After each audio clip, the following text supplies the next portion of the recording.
आप देख रहे हैं प्राइम टाइम एट 9। मैं हूं आपके साथ दिव्यांश शर्मा। आप देख रहे थे दिल्ली के बीजेपी मुख्यालय से लाइव तस्वीरें, जहां हरियाणा में बीजेपी की प्रचंड जीत, प्रचंड बहुमत के बाद प्रधानमंत्री नरेंद्र मोदी ने बीजेपी कार्यकर्ताओं को संबोधित किया, देशवासियों को संबोधित किया और कार्यकर्ताओं में जो खुशी की लहर है वो तस्वीरें भी आपने देखी। अब जरा जो जीत हुई है उस पर विश्लेषण करते हैं, आपको इस जीत की इनसाइड स्टोरी दिखाते हैं। हरियाणा विधानसभा चुनाव में हारी हुई बाजी पलटकर बीजेपी फिर से बाजीगर बन गई तो कांग्रेस के लिए मंथन का दौर शुरू हो गया। अब सवाल उठ रहे हैं, आखिर कांग्रेस कहां और किन मुद्दों पर फेल हो गई, जिससे सत्ता में वापसी का सपना कांग्रेस के लिए एक बार फिर सपना ही रह गया।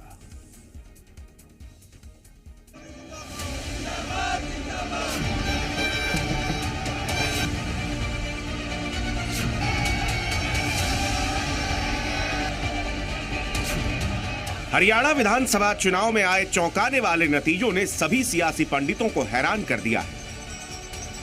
तमाम एग्जिट पोल में कांग्रेस की सत्ता में वापसी का दावा किया गया, लेकिन नतीजे उसके उलट आए और बीजेपी तीसरी बार हरियाणा की सत्ता पर काबिज होने की तैयारी में।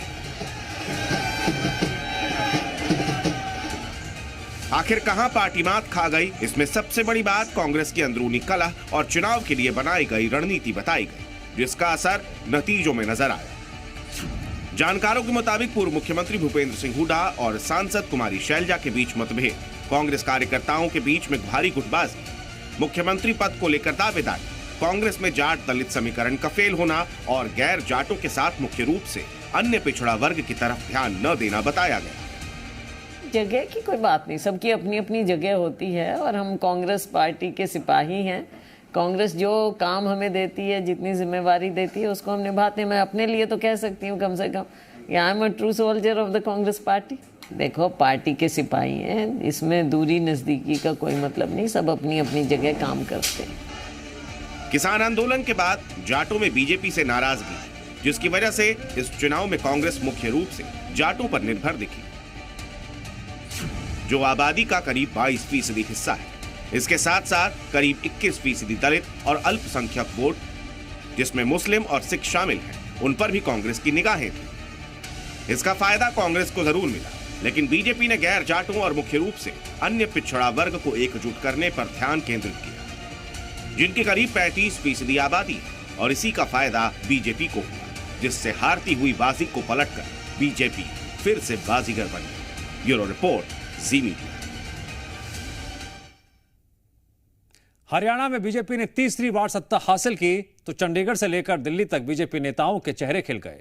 जीत के बाद बीजेपी के दफ्तरों में मिठाइयां तो बटी ही, जलेबी भी खूब बांटी गई। वैसे जीत की जलेबी खाने की उम्मीद कांग्रेस नेताओं ने लगा रखी थी, जलेबी बनाने की तैयारी कर रखी थी। शुरुआती रुझान के बाद तो कांग्रेस के दफ्तरों में जलेबी तक छन्ने शुरू हो गए थे, लेकिन वोटों की गिनती शुरू होने के 1.5 घंटे बाद ही बीजेपी ने कांग्रेस के मुंह से जीत की जलेबी छीन ली। सुबह सुबह भोपाल में कांग्रेस के दफ्तर पर जलेबियां छन रही। ये कांग्रेस की जीत पर आप लोगों को जलेबी खिलाई जा रही है। लखनऊ में कांग्रेस कार्यकर्ता जलेबियां बांट रहे हैं। दिल्ली में कांग्रेस मुख्यालय पर भी जलेबी बंट रही है। यहां कांग्रेस दफ्तर में आतिशबाजी हो रही है, ढोल नगाड़े बज रहे हैं।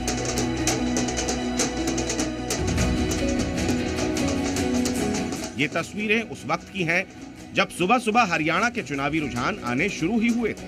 कांग्रेस कार्यकर्ता इस उम्मीद में खुशी मना रहे थे कि बस हरियाणा में कांग्रेस की सरकार बन ही गई, लेकिन वोटों की गिनती शुरू होने के 1.5 घंटे बाद सब कुछ बदल गया। चुनावी रुझान पलट गए। कांग्रेस के जिन दफ्तरों में जलेबियां बट रही थी, वो सब गायब हो गए। कांग्रेस के दफ्तरों में सन्नाटा छा गया।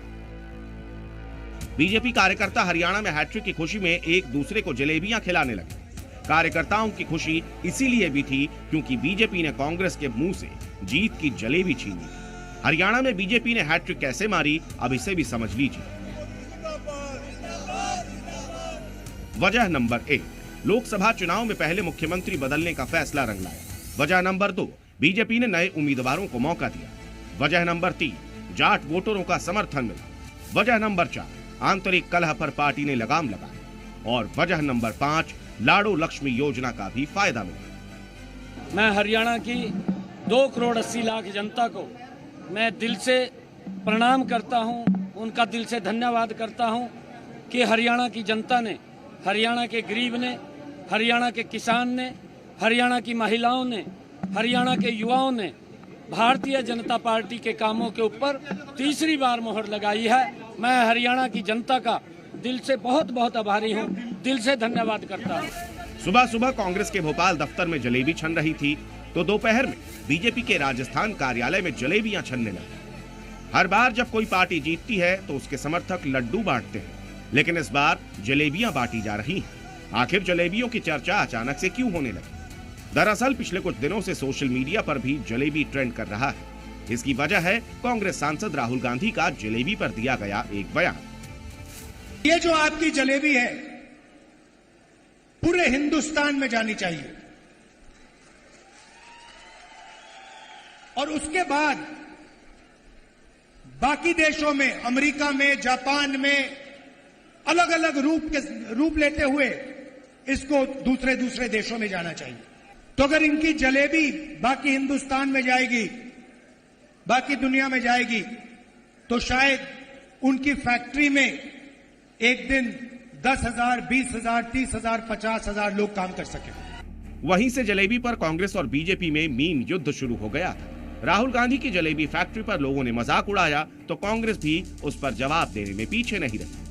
क्योंकि 10 साल इस देश के प्रधानमंत्री रहने के बाद और कल उन्होंने 23 साल मनाए पब्लिक लाइफ में, उन्हें ये नहीं मालूम कि हिंदुस्तान से जलेबियां फैक्ट्री में बनकर विदेशों में जाती हैं। आज उन्हें मालूम पड़ जाए, इसीलिए आप लोग जलेबी बंटवा रहे हैं। बिल्कुल, ज्ञान तो बढ़ाना चाहिए अपने प्रधानमंत्री का। अगर वो अज्ञानी हो तो मतलब थोड़ा ही कि उनका ज्ञान नहीं बढ़ाएंगे।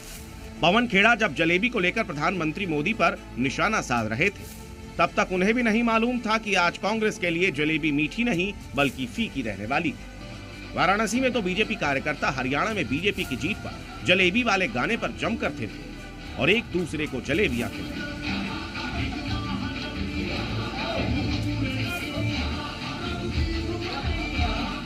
इस गाने से कांग्रेस कार्यकर्ताओं को मिर्ची जरूर लगी होगी।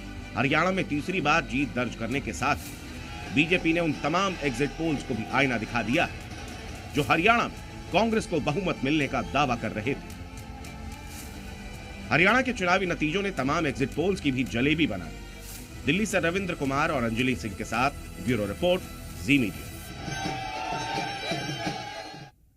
एक कहावत तो आपने यकीनन सुनी ही होगी, मीठा लगे तो गप गप, कड़वा लगे तो थू थू। कांग्रेस के लिए लाइन क्या बिल्कुल सटीक बैठती है?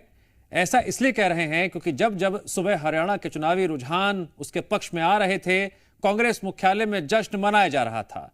लेकिन जैसे ही नतीजे उलट गए, कांग्रेस ने वोटों की गिनती की प्रक्रिया पर भी सवाल उठा दिए।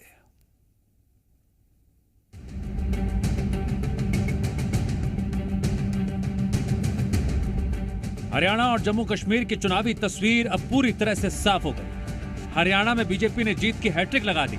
वहीं कांग्रेस और नेशनल कॉन्फ्रेंस के गठबंधन को जम्मू कश्मीर में जनादेश मिला। हरियाणा विधानसभा चुनाव में आए चौंकाने वाले नतीजों ने सभी सियासी पंडितों को हैरान कर दिया। तमाम एग्जिट पोल्स में कांग्रेस की सत्ता में वापसी का दावा किया गया था, लेकिन नतीजे उसके उलट आए और बीजेपी तीसरी बार हरियाणा की सत्ता पर काबिज होने की तैयारी में है। नतीजे हरियाणा के आए, लेकिन बयानबाजी मध्य प्रदेश में शुरू हो गई। सीएम डॉक्टर मोहन यादव ने तो यहां तक कह दिया, यह कांग्रेस की हार नहीं, राहुल गांधी का फेलियर है। अगर जीत गए तो सब अच्छा, वो हार गए तो इलेक्शन कमीशन के माथे फोड़ते हैं। वो क्यों नहीं मानते कि उनसे गलतियां हुई? वो क्यों नहीं मानते कि उनकी लीडरशिप फेल हुई? वो क्यों नहीं मानते कि कांग्रेस ने अपनी जमीनी हकीकत खो दी? कांग्रेस ने ये समझा ही नहीं कि जनता नीचे तक मोदी जी की दीवानी है, मोदी जी के काम को पसंद करती है, भाजपा के कार्यकर्ताओं को पसंद करती है, भाजपा के विकास के एजेंडों को मानती है। ये उसी की जीत है। हरियाणा के चुनावी नतीजों के शुरुआती रुझानों के बाद से कांग्रेस उत्साहित नजर आ रही थी। शाम होते होते चुनाव आयोग पर आरोप लगाती नजर आई। 3 या 4 जिलों से बड़े गंभीर शिकायत आए हैं। वो सब कल या परसों हम चुनाव आयोग के सामने पेश करेंगे।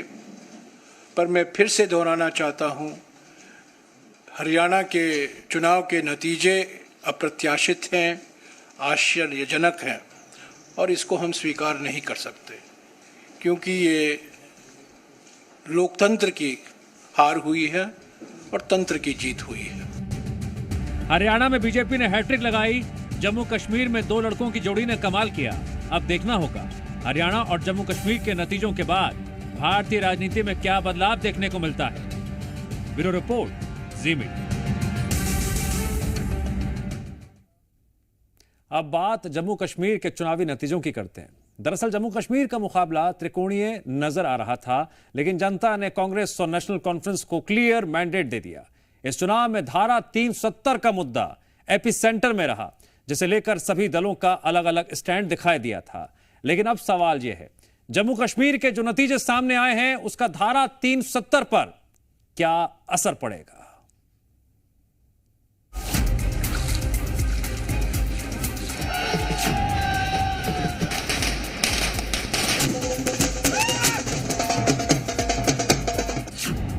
क्या धारा 370 को लेकर अब कश्मीर और देश की राजनीति नई करवट लेगी?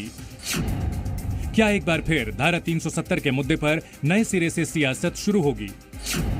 क्या केंद्र की बीजेपी सरकार पर धारा 370 को फिर से लागू करने का दबाव बनाया जाएगा?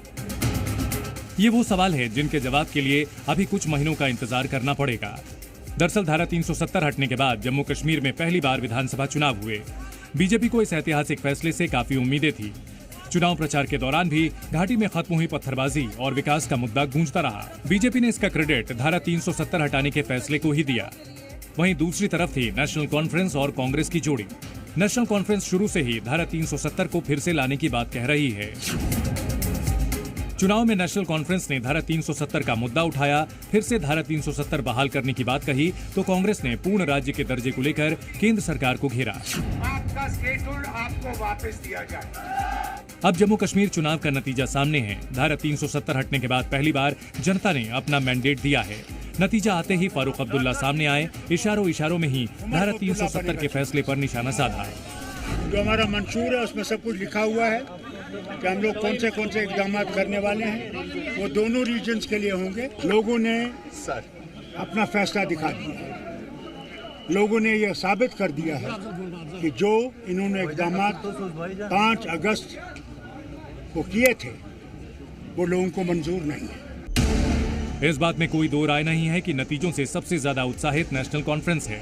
इस बात में भी कोई दो राय नहीं कि बीते 5 साल में जम्मू कश्मीर की तस्वीर काफी हद तक बदल गई थी। अब सवाल है कि क्या जम्मू कश्मीर का पुराना दौर फिर से वापस लौटने वाला है। जम्मू कश्मीर में जीत का जोश अब्दुल्ला परिवार में ऐसा है कि खुद फारूक अब्दुल्ला ने जम्मू कश्मीर के पूरे नतीजे आने से पहले ही उमर अब्दुल्ला को सीएम घोषित तक कर दिया।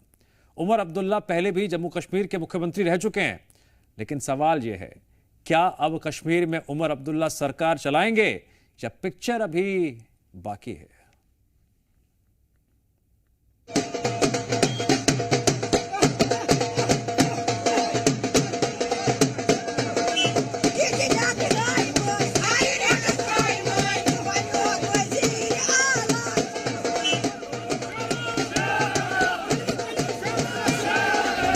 कश्मीर का ताल्लुक है, कांग्रेस का बहुत अच्छा यहाँ पे परफॉर्मेंस रहा है। जो स्ट्राइक रेट है वो काफ़ी अच्छा रहा है। नेशनल कॉन्फ्रेंस और कांग्रेस की क़यादत है, लीडरशिप है, उनको मुबारकबाद देना चाहती हूँ। उनकी बड़ी शानदार कामयाबी हुई। उमर अब्दुल्ला बनेगा चीफ मिनिस्टर। बड़गाम के वोटरों का शुक्रिया करना चाहता हूँ जिन्होंने मुझे अपने कीमती वोटों से नवाजा। जम्मू कश्मीर विधानसभा चुनाव के नतीजे आ गए और साफ हो गया कि इस बार कश्मीर में नई सरकार बनेगी। कश्मीर के अब्दुल्ला परिवार को कांग्रेस का हाथ मिला, साथ मिला और नतीजों की औपचारिक घोषणा होने से पहले ही जम्मू कश्मीर के पूर्व मुख्यमंत्री और नेशनल कॉन्फ्रेंस के अध्यक्ष फारूक अब्दुल्ला ने घोषणा कर दी कि उनका बेटा ही नया मुख्यमंत्री बनेगा। ये काम बहुत करने हैं, मुश्किल हालात हैं। इन मुश्किल हालात में हमने यहाँ के लोगों की मुश्किलात को दूर करने की कोशिश करी। जिस तरह से आपने अलायंस में लड़ा, कितना सही रहा वो अलायंस और कितना आप समझते हैं लोगों ने भरोसा किया आप पर? वो आपके सामने है, उसमें मैं क्या बात करूं। चीफ मिनिस्टर कौन होंगे? उमर अब्दुल्ला होगा। इस जीत के बाद पीडीपी बेगानी शादी में अब्दुल्ला दीवाना की तरह खुशियां मना रही है, तो वहीं बीजेपी इसे अब्दुल्ला का पुत्र मोह बता रही है। नेशनल कॉन्फ्रेंस और कांग्रेस की क़यादत है, लीडरशिप है, उनको मुबारकबाद देना चाहती हूँ। उनकी बड़ी शानदार कामयाबी हुई और उसके साथ साथ जम्मू कश्मीर के लोगों को भी मुबारकबाद देना चाहती हूँ कि उन्होंने एक स्टेबल गवर्नमेंट के लिए वोट डाला। पुत्र मोह इसी को कहते हैं। तो लगता है कि उमर बनेंगे सीएम बने? देखिए, पहले भी बने हैं, लेकिन मैं उम्मीद करता हूं जो भी मुख्यमंत्री बने वो देश की बेहतरी के लिए काम करे। जम्मू कश्मीर में बहुत कुछ सहा है और जम्मू कश्मीर में पत्थरबाजों को छोड़ना, इस प्रकार की जो चुनावी जो हथकंडे इन्होंने अपनाए हैं वो यहाँ पर संभव होने वाला नहीं है। इसलिए जनता की बेहतरी के लिए, जम्मू कश्मीर की बेहतरी के लिए काम करें तो अच्छा रहे। चुनाव के बाद भी बीजेपी परिवारवाद पर हमला बोल रही है, लेकिन सवाल है कि क्या कश्मीर में परिवारवाद का मुद्दा नाकाम हुआ? दरअसल इस बार कश्मीर में तीसरी चौथी पीढ़ी के कई नेता चुनाव मैदान में थे। हालांकि महबूबा मुफ्ती की बेटी इल्तिजा मुफ्ती ने अपनी हार स्वीकार कर ली। लोकसभा चुनाव में भी हार का सामना कर चुके उमर अब्दुल्ला की ये जीत उमर अब्दुल्ला के राजनीतिक करियर में नई जान फूंक रही है। बड़गाम में खड़े होके मैं जरूर बड़गाम के वोटरों का शुक्रिया करना चाहता हूं, जिन्होंने मुझे अपने कीमती वोटों से नवाजा, मुझे यहां से कामयाब होके भेजा और मुझे जम्मू कश्मीर के लोगों की खिदमत करने का दोबारा एक मौका जो है हासिल हुआ है। आपको बता दें कि उमर अब्दुल्ला को राजनीतिक विरासत में मिली। जम्मू कश्मीर के पूर्व मुख्यमंत्री रह चुके उमर अब्दुल्ला 1998 में 28 साल की उम्र में ही सांसद बन गए थे। उनका लगातार 3 बार लोकसभा चुनाव जीतने का रिकॉर्ड भी बन चुका है। वो 370 की वापसी करवाने के लिए भी बयान दे चुके हैं, जबकि अफजल गुरु की फांसी पर भी विवादित बयान दिया है। साथ ही वो पाकिस्तान से बात करने के भी पक्षधर हैं। अब कांग्रेस में भले ही नेशनल कॉन्फ्रेंस ने सीएम पद के लिए दावा ठोक दिया हो, लेकिन कांग्रेस की मदद के बगैर एनसी का सरकार बनाना इतना आसान नहीं था। इसलिए माना यह भी जा रहा है कि यहाँ 2 लड़कों की जोड़ी काफी हद तक सफल रही। ये कहना है कि बीजेपी का मुकाबला कांग्रेस के साथ सीधा मुकाबला सिर्फ जम्मू में था, ये कहना गलत है। कश्मीर में भी हमारा मुकाबला बीजेपी और उनके जो ये सब्सिडरीज थी उनके साथ था। वैसे समय समय पर राहुल गांधी और उमर अब्दुल्ला की केमिस्ट्री इतनी अच्छी नहीं मानी जा रही थी। ब्यूरो रिपोर्ट, जी मीडिया।